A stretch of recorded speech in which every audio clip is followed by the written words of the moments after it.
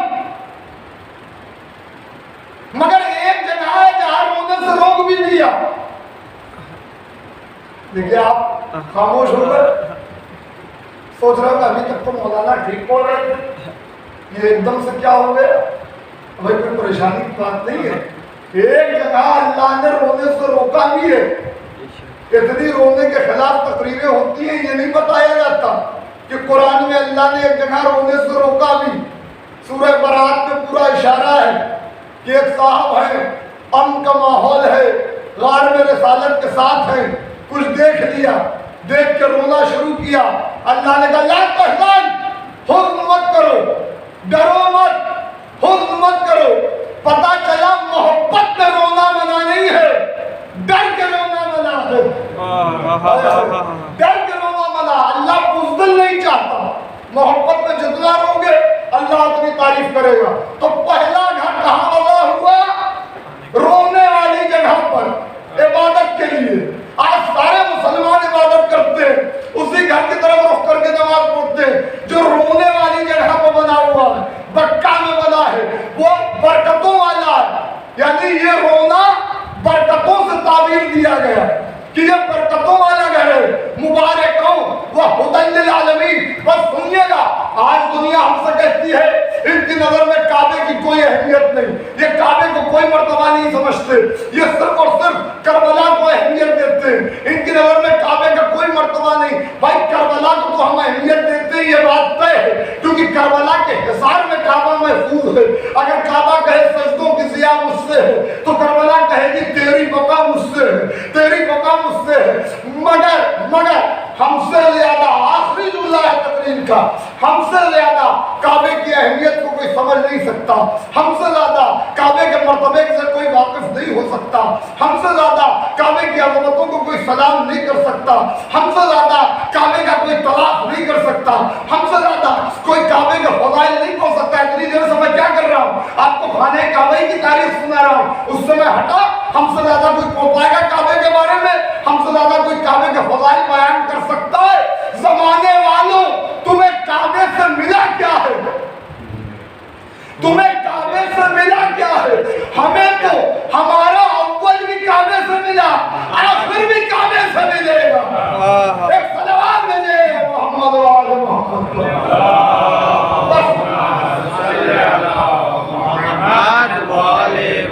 ہمارا اول بھی کعبے سے ملا، آخر بھی کعبے سے ملے گا۔ جو ملا ہے وہ بھی ہمیں ملا، جو ملے گا وہ ہمیں ملے گا۔ آپ تو نصیب کا چکر ہے اور کچھ نہیں۔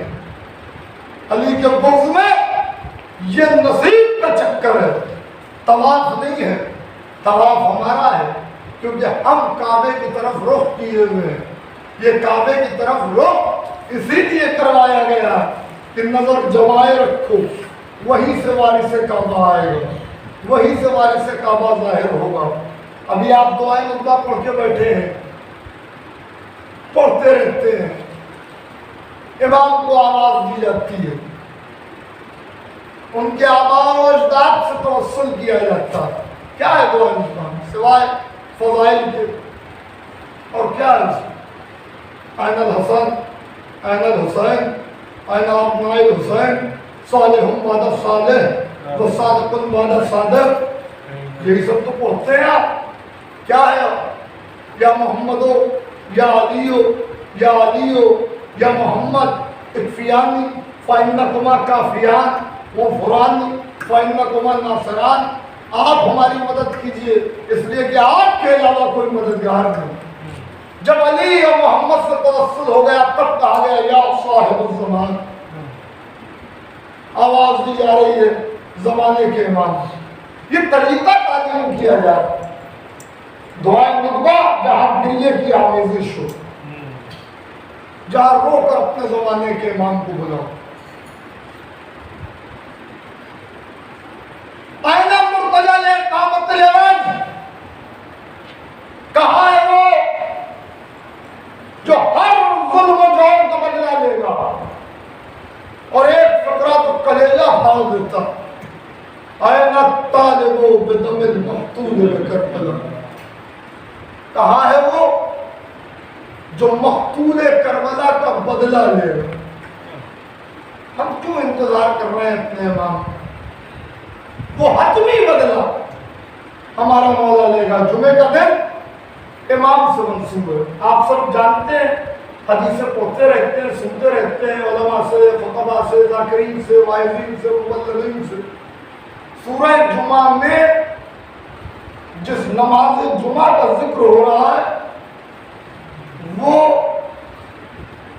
ظاہری شکل یہ نماز جمعہ ہے، حقیقی شکل اور ہے۔ باطن ایک ایک آیت کے 70 ظواہر ہے، 70 متون ہے۔ یہاں جو 10ویں امام سے پوری حدیث ہے کہ کون سا دن کس سے منسوب ہے، اس میں مولا کی زیادہ تر زیارتیں بھی وہ ہیں جو 6 امام نے یا 10ویں امام نے تقسیم کی۔ اس میں مولا فرماتے ہیں کہ جمعے کا دن ہمارے بیٹے سے منسوب ہے، ہمارے پوتے سے منسوب ہے، اس لیے کہ اللہ کے نزدیک اس کا نام جمعہ ہے، کیونکہ اس کی آواز پر ساری مخلوق جمع ہو۔ تو حقیقت جمعہ ہمارے مولا ہے، اسی لیے اس دن تو امام کے ظہور کا دن بھی کہا جاتا ہے۔ آئیں گے تو کربلا والوں کے خون کا انتقام نہیں، خالی کربلا والوں کے خون کا انتقام نہیں ہے، بلکہ ہر حجت پر ہوئے ظلم کا انتقام، حتمی انتقام جو اللہ کو دینا اس کا ذریعہ ہے ہمارا مولا۔ ہمارا مولا آئے گا تو رسول خدا کا انتقام دے، ہمارا مولا آئے گا تو امام حسن مجتبیٰ کا انتقام دے، ہمارا مولا آئے گا تو بی بی زہرا کے دروازے پہ جو آگ لگائی گئی ہے اس کا انتقام لے گا، حضرت محسن کی شہادت کا انتقام لے گا۔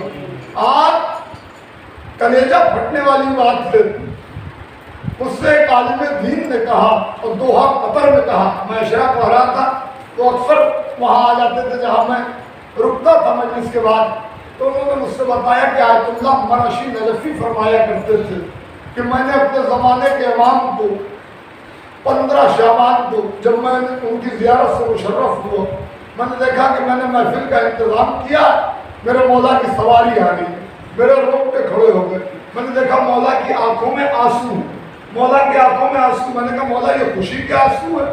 کہ مرشی ہمارے لیے کیسی خوشی، ہمارے لیے کیسی خوشی، کہ مولا سمجھ میں نہیں آیا، آج کا دن تو آپ کے لیے خوشی کا دن ہے، مسرت کا دن، ہم نے محفل کا انتظام کیا، کہ مرشی ہمارے لیے کوئی خوشی نہیں ہے، اس لیے کہ جب میری جدہ کے پہلو پر دروازہ گرا اور ان کی پسلیاں ٹوٹ گئی تو وہ اپنے پہلو پر ہاتھ رکھ کے آسمان کی طرف دیکھ کے کہتی تھی، آئینہ ولدی قائم، میرے بیٹے قائم تو کہاں ہے؟ اے میرے جدہ مظلوم، میں آپ کو صبح شام روتا ہوں اور خدا گواہ ہے کہ میں خون کے آنسو روتا ہوں۔ یہ امام کے جملے ہیں، مجازی نہیں ہو سکتے، حقیقی جملے کہ امام کی آنکھوں سے خون گرتا،